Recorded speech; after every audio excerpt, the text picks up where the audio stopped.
ሰላም እንዴት ናችሁልኝ? ዛሬ ደግሞ የበሰበሰ ሙዝ ቤት ውስጥ ካላችሁ እንደዚህ ቆንጆ አድርጋችሁ ለልጆቻችሁ ካፕኬክ እንዴት እንደምትሰሩ ነው ማሳያችሁ። እንደ ኖርማል ኬክ መጋገር ትችላላችሁ። መጀመሪያ ሙዛችሁን ልጣችሁ ሳህናችሁ ላይ ካደረጋችሁ በኋላ በሹኪያ በደንብ አድርጋችሁ ድፍጭጭ ታደርጉታላችሁ። ምንም እንዳይቀር አድርጋችሁ ስማሽ ማድረጊያውም ካላችሁ በሱ ማድረግ ትችላላችሁ። በደንብ እንደዚህ ካደረጋችሁት በኋላ እንቁላል የምትጠቀሙት የፈረንጅ አንድ እንቁላል ታደርጉበታላችሁ። እኔ ያው ትልቅ ነው ለእናንተ ሁለት ነው የሚሆንላችሁ። ቫኒላ ደግሞ ለእንቁላሉ ሽታና ጨው ደግሞ ለጣዕሙ ትንሽዬ ግማሽ ማንኪያ ታደርጋላችሁ። ስኳር ደግሞ በሻይ ብርጭቆ ነው የለካሁት። በኩባያ የምትለኩ ከሆነ ከግማሽ ያነሰ ነው መጠቀም ያለባችሁ። በጣም ሙዙ ራሱ ጣፋጭ ስለሆነ ስኳር አያስፈልገውም።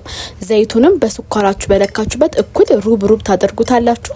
እሷን ላይ በደንብ ካዳረሳችሁት በኋላ ወተት 1 ሻይ ብርጭቆ ሙሉ ነው የተጠቀምኩት። የኔ ሻይ ብርጭቆ ከሌላችሁ ደግሞ ግማሽ የኩባያ ወተት ታደርጋላችሁ። እርጎ ደግሞ 2 ማንኪያ ጨመርኩበት። ኬክ ላይ እርጎ በጣም ነው የሚጣፍጠው። ከሌላችሁም ችግር የለውም፣ ካላችሁ ግን ጨምሩበት። እሷን ላይ በደንብ ካደረሳችሁ በኋላ ዱቄት ነው የምትጨምሩት። ኬክ ላይ ስትጨምሩ ዱቄት ሁሌ መንፋት አለባችሁ።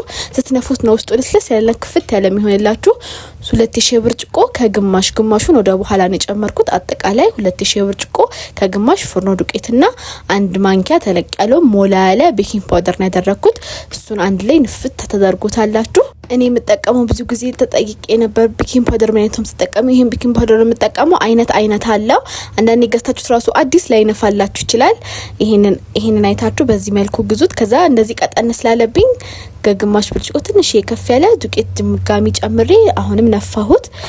ወፈር ያለ መጠን ነው። እንደዚህ ወፈር ያለ ሲሆንላችሁ ይበቃዋል ማለት ነው። ቀጠን ካለ መሀል ላይም ቾኮሌት ስለማድረግበት ስለማይሆንልኝ ነው። ከዛ የካፕኬክ ፓትራዬ ላይ እነዚህ ወረቀቶችን አደረኩበት። ምስለኩበት ደግሞ 1 ጭልፋ ነገር አድርጎ ለሁሉም እኩል እንዲሆንላችሁ አንድ ጭልፋ ያደረኩት። አፋፉ ድረስ ደግሞ አትምሉት። በኋላ ኩፍ ብሎ ግንፍል ብሎ ነው ወደታች የሚወርድባችሁ። ለግማሾቹ ደግሞ ትንሽ እያደረኩኝና ቸኮሌት መሀሉ ላይ አድርጌ ከዛ ደግሞ ላይ ትንሽ ደፈንኩት። በጣም ነው የሚጣፍጠው። ልጆች ካሏችሁ ይሄ ሞክሩላቸው። እንደውም ይሄ ከኖርማሉ ይሄ ይጣፍጣል። ትንሾቹ ላይ ነው ያደረኩት ግን ከዛ ላይ የተቀሩት ላይ ደግሞ አንድ ጭልፋ አደረኩኝ። ይሄ ልኬት ለ12 ካፕኬክ በጣም በቂ ነው። እኔ ይሄው ሁሉም ልቅ ብሏል። ኦቭናችሁን ጋር ተደርጉትና ከ25 እስከ 30 ደቂቃ ከታች ማጥፋት አለብኝ፣ ከላይ ማብራት አለብኝ። እንደየ ኦቭናችሁ ያያችሁ አብስሉት። ባህሪው ደግሞ ቶሎ ነው የሚያራውና ቁጭላችሁ ያያችሁ አብስሉት። ከጎን ደግሞ ሁሉ ወተት በሻይ አፈላለው። አሰራሩንም ለቅቄላችኋለሁ፣ ገብታችሁ እዩት። ለዚህ ፔጅም አዲስ ከሆናችሁ ገብታችሁ ሰብስክራይብ፣ ላይክ፣ ሼር በማድረግ ቤተሰብ ሁኑ።